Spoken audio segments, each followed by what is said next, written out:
Sir over to you ಮಾತಾಡ್ಬೋದು sir ತಾವು. Okay okay.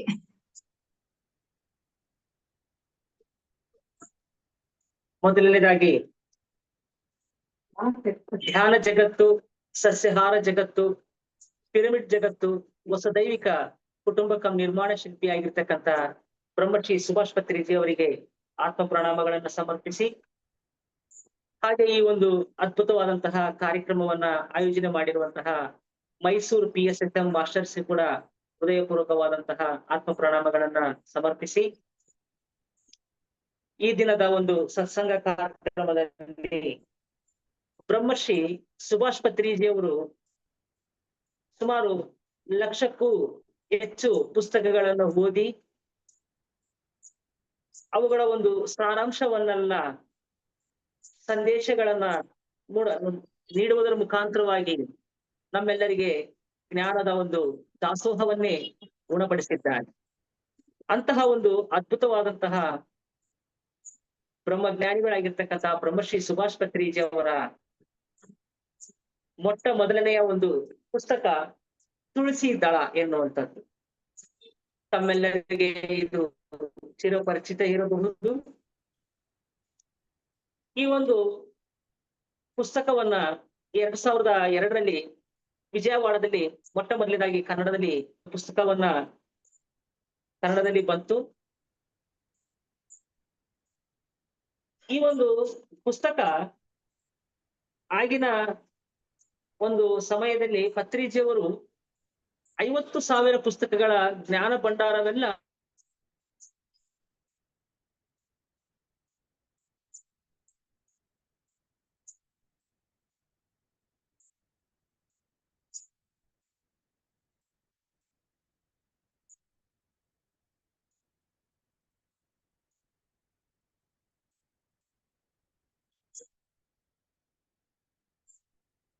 Sir ತಮ್ಮ ವಾಯ್ಸ್ ಕೇಳಿಸ್ತಾ ಇಲ್ಲ ಸರ್.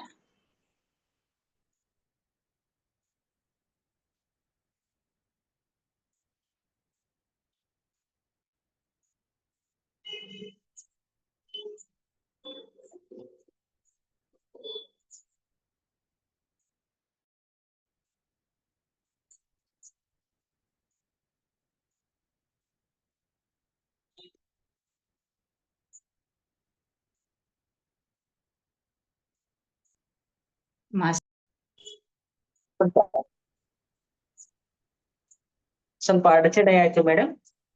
ಇರ್ಲಿ ಸರ್. ಆ ಒಂದು ತುಳಸಿದಳ ಎನ್ನುವಂತಹ ಪುಸ್ತಕವನ್ನ ತಾವೆಲ್ಲರೂ ದಯಮಾಡಿ ಓದಿ.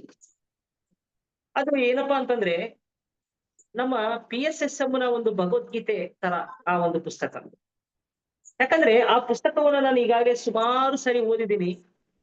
ಒಂದೊಂದು ಸಾರಿ ಓದಿದಂಗೆಲ್ಲ ಒಂದೊಂದು ರೀತಿಯಾದಂತಹ ಒಂದು ಅವಗಾಹನೆಗೆ ನಮಗೆ ಬರುತ್ತೆ, ಅದ್ಭುತವಾದಂತಹ ಅವಗಾಹನೆ ಬರುತ್ತೆ. ಈಗ ಅದನ್ನ ಸುಮಾರು ಒಂದು 100 ಸಾರಿ ಓದಿನೋ ಲೆಕ್ಕ. ಆದ್ರೆ ಎಷ್ಟು ಸಾರಿ ಓದಿದ್ರು ಕೂಡ ಇನ್ನೂ ಹೊಸದಾಗಿ ನನಗೆ ಅರ್ಥ ಆಗ್ತಾ ಹೋಗ್ತಾ ಇದೆ. ಅಂತಹ ಅದ್ಭುತವಾದಂತಹ ಪುಸ್ತಕ ಅದು. ಹಾಗಾಗಿ ಮೈ ಡಿಯರ್ ಫ್ರೆಂಡ್ಸ್, ದಯಮಾಡಿ ಎಲ್ಲರೂ ಆ ಒಂದು ತುಳಸಿ ದಳ ಎನ್ನುವಂತಹ ಪುಸ್ತಕವನ್ನ ಪರ್ಚೇಸ್ ಮಾಡಿ ಅದನ್ನ ನಿಮ್ಮ ಮನೆಯಲ್ಲಿ ಲೈಬ್ರರಿಯಲ್ಲಿ ಇಟ್ಕೊಳ್ಳಿ. ಅದ್ಭುತವಾದಂತಹ ಪುಸ್ತಕ. ಸೊ ಆ ಒಂದು ಪುಸ್ತಕದಲ್ಲಿ ಒಂದು ಅದ್ಭುತವಾದಂತಹ ಒಂದು ಕಂಟೆಂಟ್ ಇದೆ. ಒಂದು ಆ ಒಂದು ಪುಸ್ತಕದಿಂದ ಆಯ್ಕೆ ಮಾಡಿರ್ತಕ್ಕಂತ ಒಂದು ವಿಷಯವೇ ಈ ದಿನದ ಆ ಒಂದು ಜ್ಞಾನ. ಇವತ್ತಿನ ಒಂದು ಕಾನ್ಸೆಪ್ಟ್ ಏನಪ್ಪಾ ಅಂತಂದ್ರೆ ಮಾನವನ ಅಂತಿಮ ಧ್ಯೇಯಗಳು, ತಕ್ಷಣ ಕರ್ತವ್ಯ. ಇದನ್ನ ಪತ್ರಿಜಿಯವರು ಆ ಒಂದು ತುಳಸಿದಳ ಪುಸ್ತಕದಲ್ಲಿ ಅದ್ಭುತವಾಗಿ ನಮಗೆ ನೀಡಿದ್ದಾರೆ. ಅದನ್ನೇ ತಮ್ಮೆಲ್ಲರಿಗೆ ಹಂಚುವಂತಹ ಪ್ರಯತ್ನವನ್ನ ನಾನು ಮಾಡ್ತಾ ಇದ್ದೇನೆ ಮೈ ಡಿಯರ್ ಫ್ರೆಂಡ್ಸ್. ಏನಿದರ ಅರ್ಥ, ಅಂತರಾರ್ಥ ಏನು, ಪರಮಾರ್ಥ ಏನು? ಈ ದಿನದ ಒಂದು ವಿಶೇಷವಾದಂತಹ ಜ್ಞಾನ ಮಾನವನ ಅಂತಿಮ ಧ್ಯೇಯಗಳು ಮತ್ತೆ ತಕ್ಷಣ ಕರ್ತವ್ಯ. So my dear friends, my dear masters, ನಾವೆಲ್ಲರೂ ಈ ಒಂದು ಭೂಮಿಗೆ ಈ ಒಂದು ದೇಹವನ್ನ ತೆಗೆದುಕೊಂಡು ಬಂದು ಈ ಒಂದು ಭೂಮಂಡಲದಲ್ಲಿ ಇರುವಂತಹ ಎಲ್ಲ ರೀತಿಯಾದಂತಹ ವಾತಾವರಣವನ್ನ, ಎಲ್ಲ ರೀತಿಯಾದಂತಹ ಭೋಗ ಭಾಗ್ಯಗಳನ್ನ ಅನುಭವಿಸೋದಕ್ಕಾಗಿಯೇ, ಅನುಭವಿಕ ಜ್ಞಾನವನ್ನು ಹೊಂದುವುದಕ್ಕಾಗಿಯೇ ಈ ಭೂಮಿ ಮೇಲೆ ನಾವೆಲ್ಲರೂ ಆತ್ಮಸ್ವರೂಪಿಗಳಾಗಿರುವಂತಹ ನಾವೆಲ್ಲರೂ ಈ ಒಂದು ಭೂಮಿ ಮೇಲೆ ಈ ಒಂದು ಶರೀರವನ್ನ ಧರಿಸಿ ಮಾನವ ರೂಪದಲ್ಲಿ ಜೀವಿಸ್ತಾ ಇದ್ದೇವೆ ಮೈ ಡಿಯರ್ ಫ್ರೆಂಡ್ಸ್. ಈ ಮಾನವ ಅಂತಿಮ ಧ್ಯೇಯಗಳೇನು ಅನ್ನುವಂಥದ್ದನ್ನ ಪತ್ರಿಜಿಯವರು ಅದ್ಭುತವಾಗಿ ವಿವರಣೆ ನೀಡುತ್ತಾ ಹೋಗಿದ್ದಾರೆ. ಅಂದ್ರೆ ಮಾನವ ಅಂದ್ರೆ ಕೇವಲ ತಿನ್ನೋದಕ್ಕೆ, ಉಣ್ಣೋದಕ್ಕೆ, ಮಲಗೋದಕ್ಕೆ ಬಂದಿಲ್ಲ. ಮಾನವ ದುಡ್ಡು ಸಂಪಾದನೆಗೆ, ಬಂಗಾರ ಸಂಪಾದನೆಗೆ, ಅಥವಾ ಇನ್ನು ಏನು ಕೀರ್ತಿ ಮತ್ತೊಂದನ್ನ ಸಂಪಾದನೆ ಮಾಡಕ್ ಬಂದಿಲ್ಲ.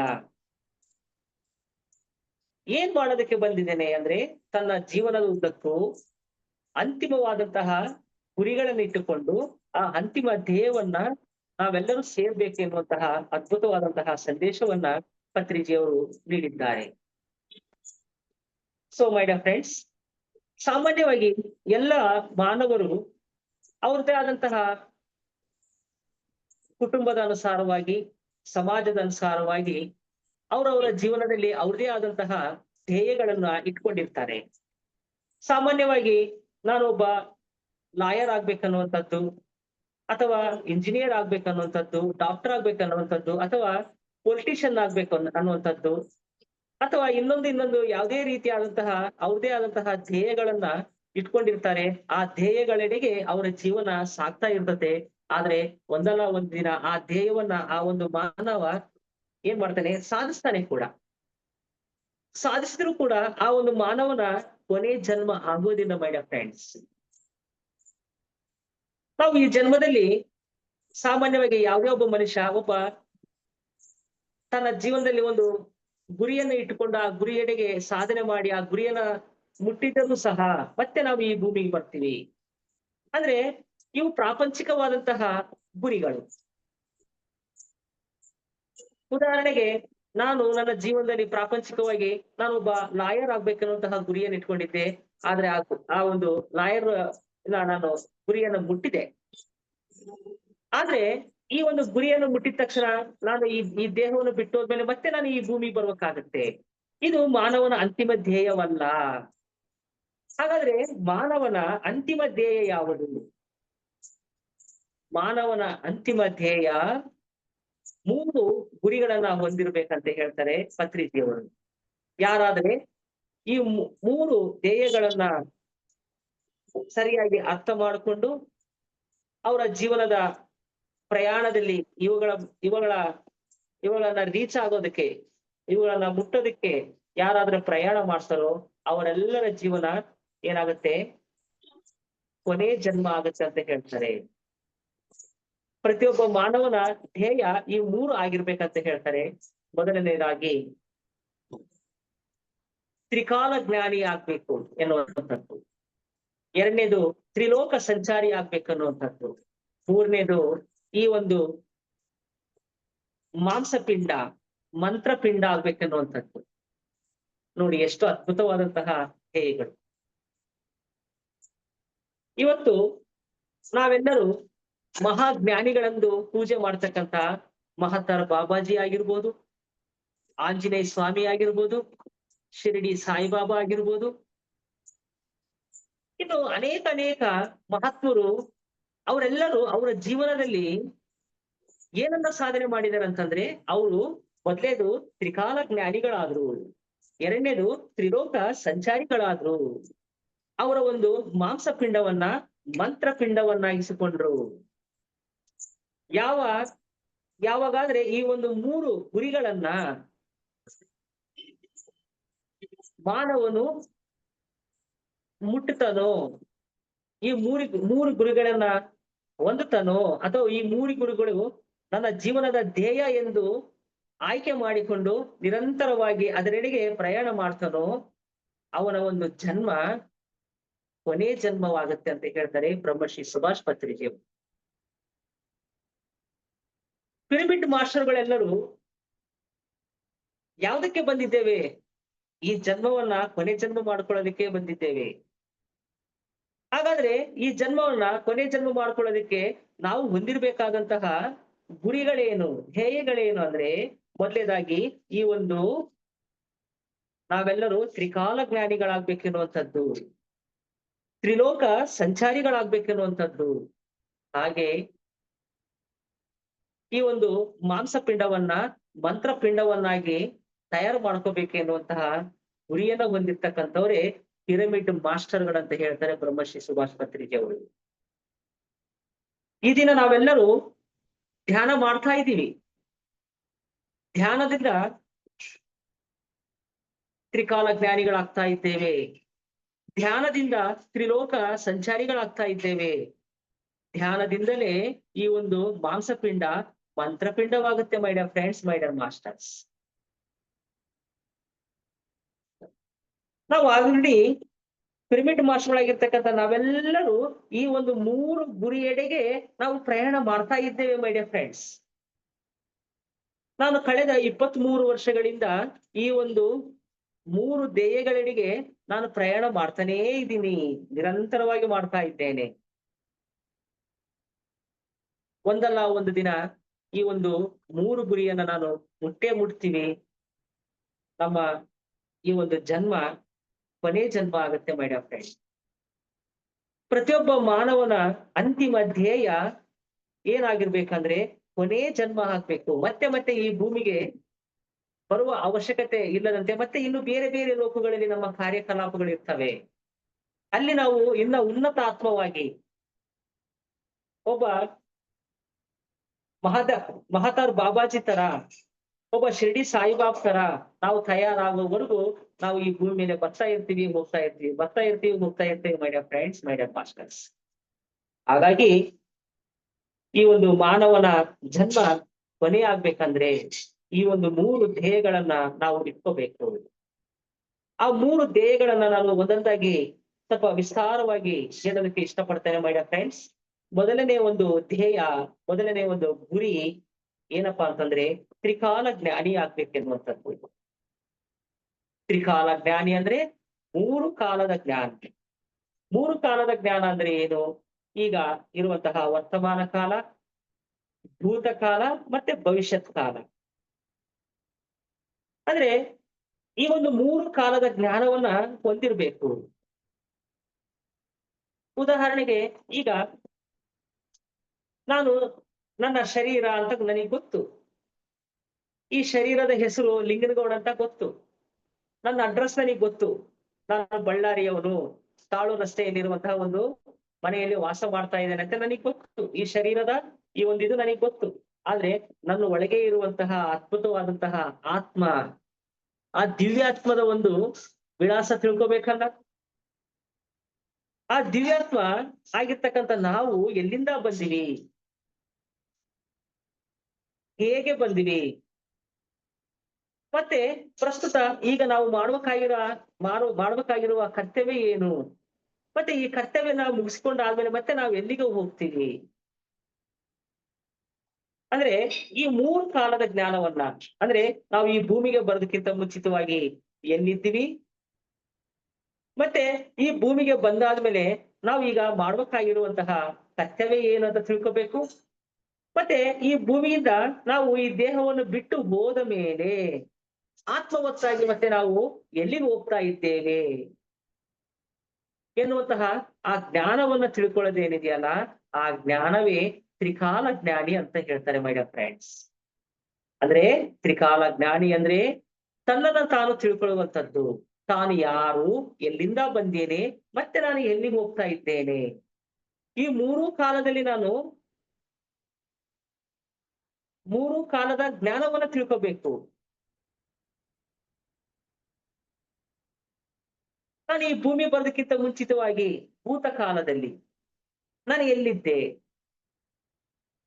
ಈಗ ನಾನು ವರ್ತಮಾನ ಕಾಲದಲ್ಲಿ ಇದ್ದೀನಿ. ಈ ಲಿಂಗನಗೌಡ ಎನ್ನುವಂತಹ ಶರೀರವನ್ನು ಧರಿಸಿದ್ದೀನಿ, ಇದು ನನ್ನ ವರ್ತಮಾನ ಕಾಲದ ಜನ್ಮ. ಈಗ ವರ್ತಮಾನ ಕಾಲ ನನಗೆ ಅರ್ಥ ಆಗ್ತಾ ಇದೆ. ಆದ್ರೆ ಭೂತ ಅಂದ್ರೆ ನಾನು ಈ ದೇಹ ತಗೊಳ್ಳೋದಕ್ಕಿಂತ ಮುಂಚಿತವಾಗಿ ನಾನು ಎಲ್ಲಿದ್ದೆ, ಆ ಜ್ಞಾನ ಇಲ್ಲ. ಮತ್ತೆ ಈ ದೇಹ ತಗೊಂಡಿನಿ, ಈ ದೇಹ ಒಂದಲ್ಲ ಒಂದು ದಿನ ಬಿಡ್ತೀವಿ, ಆಗ ಮತ್ತೆ ನಾನು ಎಲ್ಲಿಗೆ ಹೋಗ್ತಾ ಇದ್ದೀನಿ ಅನ್ನುವಂತಹ ಆ ಒಂದು ಭವಿಷ್ಯತ್ ಕಾಲದ ಒಂದು ಜ್ಞಾನವನ್ನು ಕೂಡ ನಾವು ತಿಳ್ಕೋಬೇಕು. ಅಂದ್ರೆ ಭೂತ, ವರ್ತಮಾನ ಮತ್ತೆ ಭವಿಷ್ಯತ್ ಕಾಲದ ಜ್ಞಾನವನ್ನೆಲ್ಲ ತಿಳ್ಕೊಳ್ಳುವಂತಹ ಆ ಒಂದು ಗುರಿಯನ್ನ ಯಾರಾದ್ರೂ ಇಟ್ಕೊಳ್ತಾರೋ ಅವ್ರನ್ನ ತ್ರಿಕಾಲ ಜ್ಞಾನಿಗಳಂತ ಹೇಳ್ತಾರೆ my dear friends. So my dear friends, pyramid ಮಾಸ್ಟರ್ಗಳೆಲ್ಲರೂ ನಾವೆಲ್ಲರೂ ಇದರೆಡೆಗೆ ಪ್ರಯಾಣ ಮಾಡ್ತಾ ಇದ್ದೇವೆ, ತ್ರಿಕಾಲ ಜ್ಞಾನಿಗಳಾಗ್ಬೇಕು. ಅದೇ ರೀತಿ ತ್ರಿಲೋಕ ಸಂಚಾರಿ. ತ್ರಿಲೋಕ ಸಂಚಾರ ಅಂದ್ರೆ 3 ಲೋಕಗಳಲ್ಲಿ ಸಂಚಾರ ಮಾಡುವಂಥವನು. ಈ ಒಂದು ಬ್ರಹ್ಮಾಂಡದಲ್ಲಿ ಕೋಟಾನುಕೋಟಿ ಲೋಕಗಳಿವೆ. ಅದರಲ್ಲಿ ಮುಖ್ಯವಾಗಿರ್ತಕ್ಕಂಥದ್ದು 3 ಲೋಕಗಳು. ಆ 3 ಲೋಕಗಳು ಯಾವ ಅಂದ್ರೆ ಬ್ರಹ್ಮ ವಾಸ ಮಾಡತಕ್ಕಂತ ಬ್ರಹ್ಮಲೋಕ ಎನ್ನುವಂಥದ್ದು, ವಿಷ್ಣು ವಾಸ ಮಾಡತಕ್ಕಂತ ಲೋಕ ವೈಕುಂಠ ಎನ್ನುವಂಥದ್ದು, ಅದೇ ರೀತಿ ಶಿವ ವಾಸ ಮಾಡತಕ್ಕಂತ ಆ ಒಂದು ಕೈಲಾಸ ಎನ್ನುವಂಥದ್ದು. ಈ 3 ಲೋಕಗಳನ್ನ ನಾವು ಸತ್ಯಲೋಕ ಅಂತಾನೂ ನಾವು ಕರಿಬಹುದು. ಅಂದ್ರೆ ಈ 3 ಲೋಕಗಳಲ್ಲಿ ನಾವು ಸಂಚಾರ ಮಾಡ್ಬೇಕು ಎನ್ನುವಂತಹ, ಮಾಡುವಷ್ಟು ಶಕ್ತಿಯನ್ನು ಬೆಳೆಸ್ಕೋಬೇಕು ಎನ್ನುವಂಥದ್ದನ್ನ ಪತ್ರಿಜಿಯವರು ಹೇಳ್ತಾರೆ. ಆದ್ರೆ 3 ಲೋಕದ ಜ್ಞಾನವನ್ನು ಪಡಿಬೇಕು, ತ್ರಿಲೋಕ ಸಂಚಾರಿ ಆಗ್ಬೇಕು. ತ್ರಿಲೋಕ ಸಂಚಾರಿ ಅಂದ್ರೆ ಏನು? ನಾವು ಈ ದೇಹದಲ್ಲೇ ಇದ್ದುಕೊಂಡೆವು, ಈ ದೇಹದಲ್ಲೇ ಇದ್ದುಕೊಂಡು ಧ್ಯಾನವನ್ನ ಮಾಡಿ, ಧ್ಯಾನದ ಆ ಶಕ್ತಿಯಿಂದ ನಮ್ಮ ದೇಹದಲ್ಲಿರ್ತಕ್ಕಂಥ ಆಶಲ್ ಬಾಡಿಯನ್ನ ಅಂದ್ರೆ ಸೂಕ್ಷ್ಮ ಶರೀರವನ್ನ ಹೊರಗಡೆ ತಗೊಂಬಂದು, ಆ ಸೂಕ್ಷ್ಮ ಶರೀರದ ಜೊತೆಯಲ್ಲಿ ಪಾಜಲ್ ಸೂಕ್ಷ್ಮ ಶರೀರ ಮತ್ತೆ ಇನ್ನು ನಮ್ಮ ಶರೀರದಲ್ಲಿ 7 ಶರೀರಗಳಿದಾವೆ. ಈ ಶರೀರದ ಜೊತೆಯಲ್ಲಿ ಮತ್ತೆ ಇನ್ನು 6 ಶರೀರ, ಟೋಟಲ್ ಆಗಿ 7 ಶರೀರಗಳಿವೆ. ಆ 7 ಶರೀರಗಳನ್ನ ನಾವು ಬಿಡುಗಡೆ ಮಾಡ್ತಾ ಹೋದಂಗಲ್ಲ, ಒಂದೊಂದಾಗಿ ಬಿಡುಗಡೆ ಆಗ್ತಾ ಆ ಒಂದು ಬ್ರಹ್ಮಲೋಕಕ್ಕೆ ನಾವು ಹೋಗ್ತೇವೆ, ಆ ಒಂದು ವೈಕುಂಠಕ್ಕೂ ಹೋಗ್ತೇವೆ, ಹಾಗೆ ಆ ಒಂದು ಕೈಲಾಸಕ್ಕೂ ಹೋಗ್ತೇವೆ. ಇದನ್ನ ಆಸ್ಟ್ರಲ್ ಟ್ರಾವೆಲಿಂಗ್ ಅಂತ ಹೇಳ್ತಾರೆ, ಇದನ್ನ ಸೂಕ್ಷ್ಮ ಶರೀರ ಯಾನ ಅಂತ ಹೇಳ್ತಾರೆ. ತಾವೆಲ್ಲರೂ ಗಮನಿಸಿರ್ಬೋದು, ಶಿರ್ಡಿ ಸಾಯಿಬಾಬಾರ ಒಂದು ಸಿನಿಮಾವನ್ನ ತಾವೆಲ್ಲರೂ ನೋಡಿರ್ಬೋದು.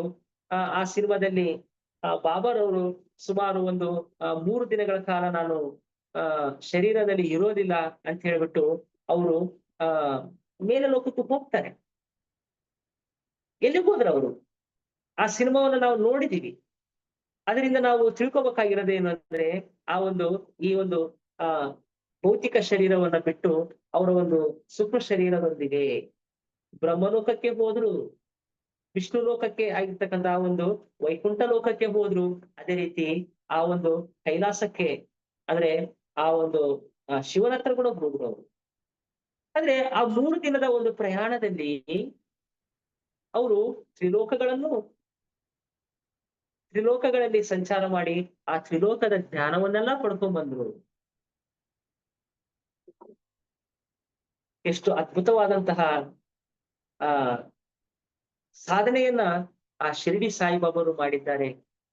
ಆ ಒಂದು ಸಾಧನೆ ಫಲಿತವಾಗಿ ಇವತ್ತು ನಾವೆಲ್ಲರೂ ಅವರನ್ನ ಜಗದ್ಗುರುಗಳಂತೇಳಿ ನಾವು ಭಾವಿಸ್ತೇವೆ, ಅವರನ್ನ ನಾವು ಆರಾಧಿಸ್ತೇವೆ, ಭಕ್ತಿಯಿಂದ ನೆನಿತೇವೆ ಮೈ ಡಿಯರ್ ಫ್ರೆಂಡ್ಸ್.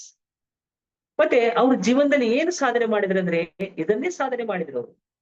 ಅವರ ಜೀವನದ ಧ್ಯೇಯ, ಜೀವನದ ಒಂದು ಗುರಿ ಏನಾಗಿತ್ತಂದ್ರೆ, ನಾನು ತ್ರಿಕಾಲ ಜ್ಞಾನಿ ಆಗ್ಬೇಕು, ತ್ರಿಲೋಕ ಸಂಚಾರಿ ಆಗ್ಬೇಕು ಅನ್ನುವಂಥದ್ದು.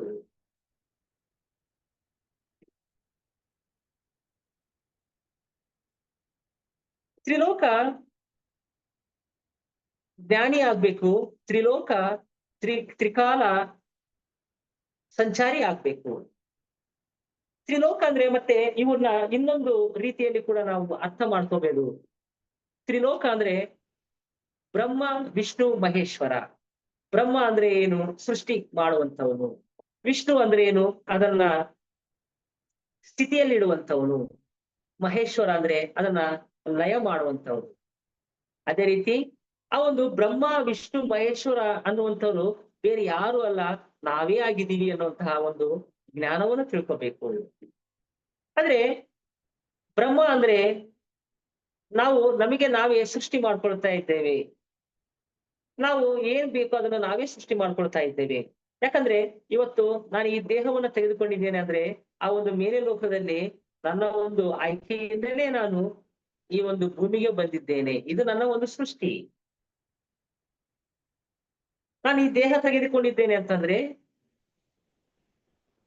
ಆ ಒಂದು ಮೇಲೆ ಲೋಕದಲ್ಲಿ ಆ ಒಂದು ಜನಲೋಕ ಎನ್ನುವಂತಹ ಆ ಲೋಕದಲ್ಲಿ ಆ ಗೈಡೆನ್ಸ್ ಮಾಸ್ಟರ್ಸ್ ಒಂದು ಸಹಾಯದಿಂದ ನಾನು ನನ್ನ ತಂದೆ ತಾಯಿನ ಆಯ್ಕೆ ಮಾಡ್ಕೊಂಡಿದ್ದೀನಿ. ಈ ಒಂದು ದೇಹವನ್ನು ನಾನು ಆಯ್ಕೆ ಮಾಡ್ಕೊಂಡಿದ್ದೀನಿ. ನಾನೇ ಸ್ವ ಇಚ್ಛೆಯಿಂದ ಈ ಒಂದು ಭೂಮಂಡಲಕ್ಕೆ ಬಂದಿದ್ದೇನೆ. ಈ ಒಂದು ದೇಹವನ್ನು ನಾನೇ ಆಯ್ಕೆ ಮಾಡ್ಕೊಂಡಿದ್ದೇನೆ, ನಾನೇ ಸೃಷ್ಟಿ ಮಾಡ್ಕೊಂಡಿದ್ದೇನೆ. ಆ ಒಂದು ಆತ್ಮತತ್ವದಲ್ಲಿ ಇದ್ದಾಗ ಅಂದ್ರೆ ಈ ಒಂದು ದೇಹವನ್ನು ನಾನು ಸೃಷ್ಟಿ ಮಾಡ್ಕೊಂಡಿದ್ದೇನೆ ಅಂದ್ರೆ ಅದು ನನ್ನ ಒಂದು ಆಯ್ಕೆ, ನನ್ನ ಒಂದು ಸೃಷ್ಟಿ. ಹಾಗಾಗಿ ನಾನು ಬ್ರಹ್ಮ. ಅದೇ ರೀತಿ ಬ್ರಹ್ಮ ಆಗಿರ್ತಕ್ಕಂಥ ನಾನು ಮತ್ತೆ ಈ ಒಂದು ದೇಹವನ್ನ ಈ ಒಂದು ಭೂಮಂಡಲದಲ್ಲಿ ಒಂದು ಸ್ಥಿತಿಯಲ್ಲಿ ಇಟ್ಕೊಂಡಿದ್ದೇನೆ, ವಾಸ ಮಾಡ್ತಾ ಇದ್ದೇನೆ, ಅನುಭವಿಸ್ತಾ ಇದ್ದೇನೆ. ಈ ದೇಹ ಇರೋವರೆಗೂ ನಾನು ಸ್ಥಿತಿಯಲ್ಲಿರ್ತೇನೆ. ಸ್ಥಿತಿಯಲ್ಲಿದ್ದು ಎಷ್ಟೋ ಅನುಭವ ಮತ್ತೆ ಎಷ್ಟೋ ಜ್ಞಾನವನ್ನ, ಎಷ್ಟೋ ಧ್ಯಾನವನ್ನ, ಈ ಒಂದು ಜ್ಞಾನವನ್ನ ಎಲ್ಲ ಹಂಚುವುದರ ಜೊತೆಗೆ ಎಷ್ಟೋ ಅನುಭವಗಳನ್ನು ನಾನು ಹೊಂದ್ತೇನೆ. ಇದನ್ನ ಏನಂತಾರೆ? ಸ್ಥಿತಿ ಅಂತಾರೆ. ಇದನ್ನ ವಿಷ್ಣು ಅಂತ ಹೇಳ್ತಾರೆ. ಮತ್ತೆ ಒಂದಲ್ಲ ಒಂದು ದಿನ ಮತ್ತೆ ಈ ದೇಹವನ್ನ ಬಿಟ್ಟು ನಾನು ಲಯ ಆಗ್ತೀನಿ. ಅಂದ್ರೆ ಆ ಒಂದು ಮಹೇಶ್ವರನ ಒಂದು ಸ್ಥಾನ ಅಂದ್ರೆ ಕೈಲಾಸ ಸೇರ್ತೀವಿ. ಇದನ್ನ ಅರ್ಥ ಮಾಡ್ಕೋಬೇಕು, ಅನುಭವ ಪೂರ್ವಕವಾಗಿ ತಿಳ್ಕೋಬೇಕು ಮೈ ಡಿಯರ್ ಫ್ರೆಂಡ್ಸ್. ಯಾಕಂದ್ರೆ ನಮ್ಮ ವಾಸ್ತವಕ್ಕೆ ನಾವೇ ಸೃಷ್ಟಿಕರ್ತರು, ಸ್ಥಿತಿಕರ್ತರು, ಲಯಕರ್ತರು ಎನ್ನುವಂತಹ ಅದ್ಭುತವಾದಂತಹ ದಿವ್ಯ ಸಂದೇಶವನ್ನ ಬ್ರಹ್ಮಶ್ರೀ ಸುಭಾಷ್ ಪತ್ರಿಜಿ ಅವರು ನಮ್ಮೆಲ್ಲರಿಗೆ ನೀಡಿದ್ದಾರೆ. ನಾವೇ ಸೃಷ್ಟಿಕರ್ತರಂದ್ರೆ ನಾವೇ ಬ್ರಹ್ಮ, ನಾವೇ ಸ್ಥಿತಿಕರ್ತರಂದ್ರೆ ನಾವೇ ವಿಷ್ಣು, ನಾವು ಲಯಕರ್ತರಂದ್ರೆ ನಾವೇ ಮಹೇಶ್ವರ. ಸೃಷ್ಟಿ, ಸ್ಥಿತಿ, ಲಯ ಈ ಮೂರು ನಮ್ಮಲ್ಲೇ ಇದಾವೆ. ಅದು ನಾವೇ ಸೃಷ್ಟಿ ಮಾಡ್ಕೊತೀವಿ. ಒಂದು ಸಾರಿ ನಾವು ಬ್ರಹ್ಮ ಆಗ್ತೀವಿ. ಮತ್ತೆ ಯಾಕಂದ್ರೆ ಅಹಂ ಬ್ರಹ್ಮಾಸ್ಮಿ ಅಂತ ಹೇಳ್ತೀವಿ. ಇದು ವಿಶ್ವದ ಒಂದು ಸತ್ಯ. ಇದು ಅಹಂ ಬ್ರಹ್ಮಾಸ್ಮಿ ಅಂದ್ರೆ ನಾನೇ ಬ್ರಹ್ಮ. ಅದನ್ನ ನಾವು ಮರ್ತೋಗಿದ್ದೀವಿ ಅಷ್ಟೇ. ಅಹಂ ಬ್ರಹ್ಮಾಸ್ಮಿ, ನಾನೇ ದೇವರು, ನಾನೇ ಬ್ರಹ್ಮ. ಮತ್ತೆ ಈ ಒಂದು ದೇಹ ಸ್ಥಿತಿಯಲ್ಲಿದೆ, ನಾನೇ ವಿಷ್ಣು. ಮತ್ತೆ ಈ ದೇಹವನ್ನು ಬಿಟ್ಟು ಹೋಗ್ತೇವೆ. ಅವಾಗ ನಾವು ಏನಾಗ್ತೀವಿ? ಲಯ ಆಗ್ತೀವಿ, ಅಂದ್ರೆ ಮಾಯ ಆಗ್ತೀವಿ. ಇದನ್ನೇ ಬ್ರಹ್ಮ, ವಿಷ್ಣು, ಮಹೇಶ್ವರ ಅನ್ನುವಂಥದ್ದು. ಇದನ್ನ ಏನಂತಾರೆ? ತ್ರಿಲೋಕ ಸಂಚಾರಿ ಅಂತ ಹೇಳ್ತಾರೆ. ಮೊದಲನೆಯ ಒಂದು ಗುರಿ ತ್ರಿಲೋಕ ಜ್ಞಾನಿ ಆಗ್ಬೇಕು. ಎರಡನೇದು ತ್ರಿಲೋಕ ಸಂಚಾರಿ ಆಗ್ಬೇಕು. ಆಮೇಲೆ ಈ ಒಂದು ಮಾಂಸ ಪಿಂಡವನ್ನ ಮಂತ್ರಪಿಂಡವನ್ನಾಗಿಸ್ಕೋಬೇಕಂತ ಹೇಳ್ತಾರೆ. ಅಂದ್ರೆ ಈ ದೇಹ ಇದೆ, ಈ ದೇಹ ಏನಾಗ್ಬೇಕು? ಮಂತ್ರಪಿಂಡ ಆಗ್ಬೇಕು. ಮಂತ್ರಪಿಂಡ ಅಂತಂದ್ರೆ ಯಾವುದೇ ರೀತಿಯಾದಂತಹ ರೋಗ ರುಜಿನಗಳಿಲ್ಲದೆ, ಯಾವುದೇ ಕಾಯಿಲೆಗಳಿಲ್ಲದೆ, ಯಾವಾಗ್ಲೂ ಆರೋಗ್ಯವಂತವಾಗಿ, ಶಕ್ತಿಯುತವಾಗಿ ತಯಾರು ಮಾಡ್ಕೋಬೇಕಂತ ಹೇಳ್ತಾರೆ ಬ್ರಹ್ಮಶ್ರೀ ಸುಭಾಷ್ ಪತ್ರಿಜಿ ಅವರು. ಯಾವಾಗಲೂ ಯೌವನದಿಂದ ಇರ್ಬೇಕಂತ ಹೇಳ್ತಾರೆ. ಇವತ್ತು ನಾವು ಮಹಾತರ್ ಬಾಬಾಜಿ ಅವರು ಇವಾಗ್ಲೂ ಅವರು ಶರೀರದಲ್ಲೇ ಇದ್ದಾರೆ ಅಂತ ನಾವು ಕೇಳಿದ್ದೀವಿ. ಮತ್ತೆ ಅವರ ಶರೀರ ಏನಾಗಿದೆ ಅಂದ್ರೆ ಅವರ ಒಂದು ಮಾಂಸಪಿಂಡ ಮಂತ್ರಪಿಂಡ ಆಗಿದೆ. ಸುಮಾರು 2500 ವರ್ಷಗಳಿಂದಲೂ ಸಹ ಅವರು ಇವತ್ತಿಗೂ ಶರೀರದಲ್ಲೇ ಇದ್ದಾರೆ ಅಂತ ಕೇಳ್ತಾ ಇದ್ವಿ. ಎಷ್ಟೋ ನಮ್ಮ ಪಿರಮಿಡ್ ಮಾಸ್ಟರ್ಗಳಿಗೆ ದರ್ಶನವನ್ನು ಕೂಡ ಕೊಟ್ಟಿದ್ದಾರೆ ಅವರು. ಅವ್ರು ಇವತ್ತಿಗೂ ಶರೀರದಲ್ಲಿದ್ದಾರೆ. ಅಂದ್ರೆ ಏನು? ಅವರ ಒಂದು ಮಾಂಸಪಿಂಡವನ್ನ ಮಂತ್ರಪಿಂಡವನ್ನಾಗಿ ಮಾಡ್ಕೊಂಡಿದ್ದಾರೆ. ಇದೇ ರೀತಿ ಎಷ್ಟೋ ಜನ ಇದ್ದಾರೆ. ಆಂಜನೇಯ ಸ್ವಾಮಿ ಅವರು, ಆದ್ಮೇಲೆ ಅಶ್ವತ್ಥಾಮ, ಇನ್ನು ಎಷ್ಟೋ ಜನ ಶರೀರವಾಗಿದ್ದಾರೆ. ಆದ್ರೆ ಅವರ ಶರೀರ ಏನಾಗಿದೆ? ಮಾಂಸಪಿಂಡ. ಈ ಒಂದು ಮಾಂಸಪಿಂಡ ಮಂತ್ರಪಿಂಡ ಆಗೋಗಿದೆ. ಅಷ್ಟು ಅದ್ಭುತವಾಗಿ ಆ ಒಂದು ದೇಹವನ್ನ ಸಂರಕ್ಷಣೆ ಮಾಡಿಕೊಂಡು ಅವರು ಇಡೀ ಬ್ರಹ್ಮಾಂಡವನ್ನೆಲ್ಲ ಇಡೀ ಸೃಷ್ಟಿಯನ್ನೆಲ್ಲ ತಿರುಗಾಡ್ತಾ ಇರ್ತಾರೆ, ತ್ರಿಲೋಕ ಸಂಚಾರಿಗಳಾಗ್ತಾ ಇರ್ತಾರೆ. ಯಾವಾಗಲೂ ತ್ರಿಲೋಕ ಜ್ಞಾನವನ್ನು ಕೂಡ ಪಡಿತಾ ಇರ್ತಾರೆ. ಯಾವಾಗಲೂ ಶರೀರವಾಗಿ ಇದ್ದಾರೆ, ಅವರು ಸಶರೀರವಾಗಿ ಕೋಟ್ಯಾನು ಕೋಟಿ ಲೋಕಗಳಲ್ಲಿ ಅವರು ಸುತ್ತಾಡ್ತಾರೆ.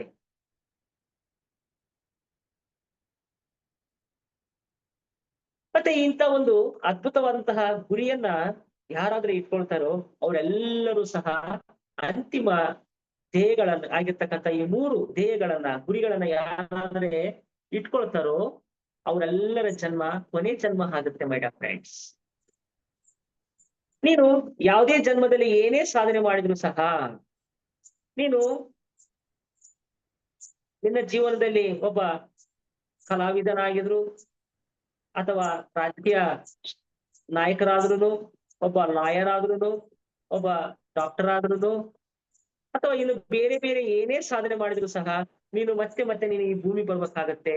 ಯಾವಾಗಾದ್ರೆ ನೀನು ಯಾವ ಜನ್ಮದಲ್ಲೇ ಆದ್ರೆ ನೀನು ತ್ರಿಕಾಲ ಜ್ಞಾನಿ ಆಗ್ತೀಯೋ, ತ್ರಿಲೋಕ ಸಂಚಾರಿ ಆಗ್ತೀಯೋ, ಈ ಒಂದು ಮಾಂಸಪಿಂಡವನ್ನ ಮಂತ್ರಪಿಂಡವನ್ನಾಗಿ ಮಾಡ್ಕೊಳ್ತೀಯೋ, ಆಗ ಈ ಒಂದು ಭೂಮಿಗೆ ಬರೋ ಅವಶ್ಯಕತೆನೇ ಇಲ್ಲ ಅಂತ ಹೇಳ್ತಾರೆ ಬ್ರಹ್ಮರ್ಷಿ ಸುಭಾಷ್ ಪತ್ರಿಜಿಯವರು. ಪಿರಮಿಡ್ ಮಾಸ್ಟರ್ಗಳಾಗಿರ್ತಕ್ಕಂಥ ನಮ್ಮೆಲ್ಲರ ಒಂದು ಅಂತಿಮ ಧ್ಯೇಯ ಏನಪ್ಪಾ ಅಂತಂದ್ರೆ ನಾವೆಲ್ಲರೂ ತ್ರಿಕಾಲ ಜ್ಞಾನಿಗಳಾಗ್ಬೇಕು, ತ್ರಿಲೋಕ ಸಂಚಾರಿಗಳಾಗ್ಬೇಕು. ಈ ಒಂದು ಮಂತ್ರಪಿಂಡವನ್ನಾಗಿಸ್ಕೊಳ್ಬೇಕು. ಇದು ನಮ್ಮೆಲ್ಲರ ಒಂದು ಅಂತಿಮ ಧ್ಯೇಯ. ಮತ್ತೆ ತಕ್ಷಣ ಕರ್ತವ್ಯ ಏನು? ಈ 3 ಗುರಿಗಳನ್ನ ನಾವು ಸೇರ್ಬೇಕಲ್ಲ. ಈ 3 ಗುರಿಗಳನ್ನ ನಾವು ಸಾಧಿಸ್ಬೇಕಂದ್ರೆ ತಕ್ಷಣ ನಮ್ಮ ಕರ್ತವ್ಯ ಏನು? ನಮ್ಮ ತಕ್ಷಣ ಕರ್ತವ್ಯ ಏನಪ್ಪಾ ಅಂದ್ರೆ ಮೊದಲನೇದಾಗಿ ಧ್ಯಾನ. ಕನಿಷ್ಠ 24 ಗಂಟೆಯಲ್ಲಿ ಕನಿಷ್ಠ 3 ಗಂಟೆ ಆದ್ರೂ ಮಾಡ್ಲೇಬೇಕು ಪ್ರತಿಯೊಬ್ಬ ಮಾನವನು.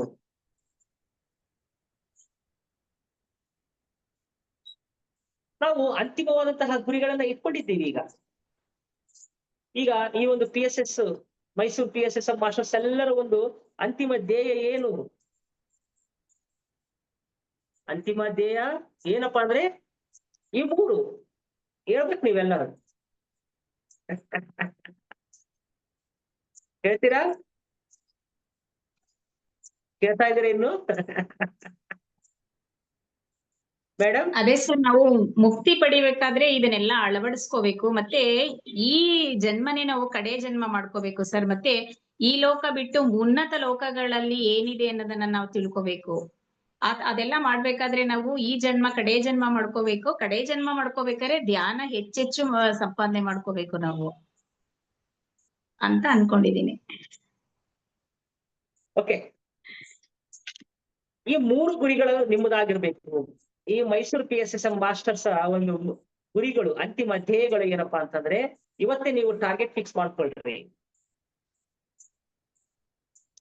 ಏನು? ತ್ರಿಕಾಲ ಜ್ಞಾನಿ ಆಗ್ಬೇಕೆನ್ನುವಂಥದ್ದು, ತ್ರಿಲೋಕ ಸಂಚಾರಿ ಆಗ್ಬೇಕೆನ್ನುವಂಥದ್ದು, ಈ ಒಂದು ಮಾಂಸಪಿಂಡ ಮಂತ್ರಪಿಂಡವಾಗಿಸ್ಕೊಳ್ಬೇಕೆನ್ನುವಂತಹ ಒಂದು ಅದ್ಭುತವಾದಂತಹ ಧ್ಯೇಯಗಳನ್ನ ಇಟ್ಕೊಳ್ಳಿ. ಇವತ್ತಿನಿಂದನೇ ಸಂಕಲ್ಪ ಮಾಡ್ಕೊಳ್ಳಿ, ಈ ಕ್ಷಣದಿಂದನೇ ಸಂಕಲ್ಪ ಮಾಡ್ಕೊಳ್ಳಿ. ತಕ್ಷಣ ಕರ್ತವ್ಯ ಇದೆ. ಈ ತಕ್ಷಣ ಕರ್ತವ್ಯದಲ್ಲಿ ಮೊದಲನೇದಾಗಿ ನಾವು ಪ್ರಾಮುಖ್ಯತೆ ಕೊಡ್ಬೇಕಾಗಿರ್ತಕ್ಕಂಥದ್ದು ಧ್ಯಾನಕ್ಕೆ. ಎರಡನೇದು ಸ್ವಾಧ್ಯಾಯ, ಪುಸ್ತಕಗಳನ್ನು ಓದಿ. ಆಮೇಲೆ ಸಜ್ಜನರ ಒಂದು ಸಾಂಗತ್ಯವನ್ನು ಮಾಡಿ. ಆದ್ಮೇಲೆ ಆಚಾರ್ಯ ಸಾಂಗತ್ಯ, ನಮಗಿಂತಲೂ ಆಧ್ಯಾತ್ಮಿಕತೆಯಲ್ಲಿ ಉನ್ನತ ಸ್ಥಿತಿಯಲ್ಲಿರ್ತಕ್ಕಂಥ, ಉನ್ನತ ಮಟ್ಟದಲ್ಲಿರ್ತಕ್ಕಂಥ ಆಚಾರ್ಯರು ಏನಿರ್ತಾರಲ್ಲ ಅವರ ಒಂದು ಸಾಂಗತ್ಯವನ್ನು ಮಾಡಿ. ಅದರ ಜೊತೆಯಲ್ಲಿ ನೀವು ತಿಳಿದುಕೊಂಡಿರ್ತಕ್ಕಂಥ ಈ ಒಂದು ಅದ್ಭುತವಾದಂತಹ ಧ್ಯಾನ ವಿದ್ಯೆಯನ್ನ, ಈ ಒಂದು ಜ್ಞಾನವನ್ನ ಎಲ್ಲರಿಗೂ ಹಂಚಬೇಕು. 5 ಮಾರ್ಗಗಳಂತ ಹೇಳಿ ಅನ್ಕೊಳ್ರಿ, 5 ಕರ್ತವ್ಯಗಳು. ಈ 3ಅನ್ನ ನಾವು ಸಾಧನೆ ಮಾಡೋದಕ್ಕೆ ಏನು? 3ಅನ್ನ ತ್ರಿಕಾಲ ಜ್ಞಾನಿ ಆಗುವುದಕ್ಕೆ, ತ್ರಿಲೋಕ ಸಂಚಾರಿ ಆಗುವುದಕ್ಕೆ, ಈ ಒಂದು ಮಾಂಸಪಿಂಡ ಮಂತ್ರಪಿಂಡ ಆಗ್ಬೇಕಂತಂದ್ರೆ ನಾವು 5 ಮಾರ್ಗಗಳು.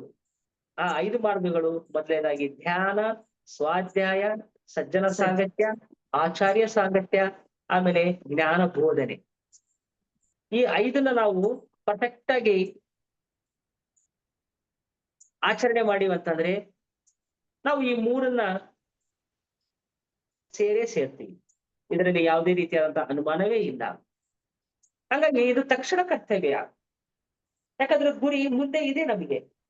ತ್ರಿಕಾಲ ಜ್ಞಾನಿ ಆಗ್ಬೇಕೆನ್ನುವಂಥದ್ದು, ತ್ರಿಲೋಕ ಸಂಚಾರಿ ಆಗ್ಬೇಕೆನ್ನುವಂಥದ್ದು, ಈ ಒಂದು ಮಾಂಸಪಿಂಡ ಮಂತ್ರಪಿಂಡ ಆಗ್ಬೇಕೆನ್ನುವಂಥದ್ದು ನಮ್ಮ ಮುಂದಿನ ಗುರಿ ಆಗಿದೆ, ಧ್ಯೇಯ ಆಗಿದೆ.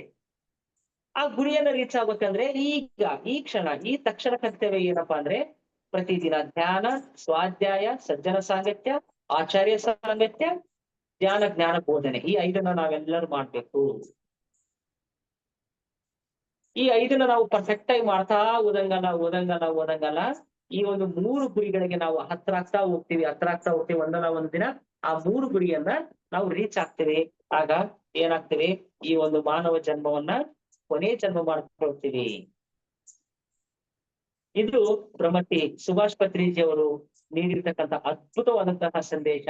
ಈ ಒಂದು ಸಂದೇಶವನ್ನ ನಾನು ಓದಿದೆ, ನನಗೆ ಬಹಳ ಇಷ್ಟ ಆಯ್ತು. ಅದನ್ನ ನಿಮ್ಮೆಲ್ಲರಿಗೆ ಹಂಚಬೇಕು ಅನ್ನುವಂತಹ ಒಂದು ಆಸಕ್ತಿಯಿಂದ ಮೇಡಮ್ನವ್ರು ನಮಗೆ ಫೋನ್ ಮಾಡಿ ಕೇಳ್ಕೊಂಡ್ರು. ಅಗತ್ಯವಾಗಿ ನಿಮ್ಮೆಲ್ಲರಿಗೆ ಹೇಳೋದಕ್ಕಾಗಿನೇ ನನಗೊಂದು ಪತ್ರಿಜಿ ಅವರ ಒಂದು ಕಾನ್ಸೆಪ್ಟ್ ನನಗೆ ಕರೆಕ್ಟ್ ಆಗಿತ್ತೆ, ತಿಳಿಸ್ತೀನಿ ಅಂತ ಹೇಳ್ಬಿಟ್ಟು ನಾನು ಕೂಡ ಒಪ್ಕೊಂಡೆ. ಇವತ್ತು ನಿಮ್ಮೆಲ್ಲರಿಗೆ ತಿಳಿಸಿದ್ದೀನಿ ಮಾಸ್ಟರ್ಸ್. ಈಗ ಎಷ್ಟೆಷ್ಟೋ ಜ್ಞಾನವನ್ನು ನಾವು ಪಡಿತಾ ಇರಬೇಕು. ಆ ಜ್ಞಾನದೆಡೆಗೆ ನಾವೆಲ್ಲರೂ ಸಾಕ್ತಾ ಇರೋಣ ಅಂತ ಹೇಳ್ತಾ, ಇಂತ ಒಂದು ಅದ್ಭುತವಾದಂತಹ ಅವಕಾಶ ನೀಡಿರ್ತಕ್ಕಂಥ ಮೈಸೂರು PSSM ಮಾಸ್ಟರ್ಸ್ಗೆ ಹೃದಯಪೂರ್ವಕವಾದಂತಹ ಧನ್ಯವಾದಗಳನ್ನು ತಿಳಿಸುತ್ತಾ ಇಂದಿನ ಸತ್ಸಂಗ ಕಾರ್ಯಕ್ರಮವನ್ನು ಮುಕ್ತಾಯ ಮಾಡೋಣ.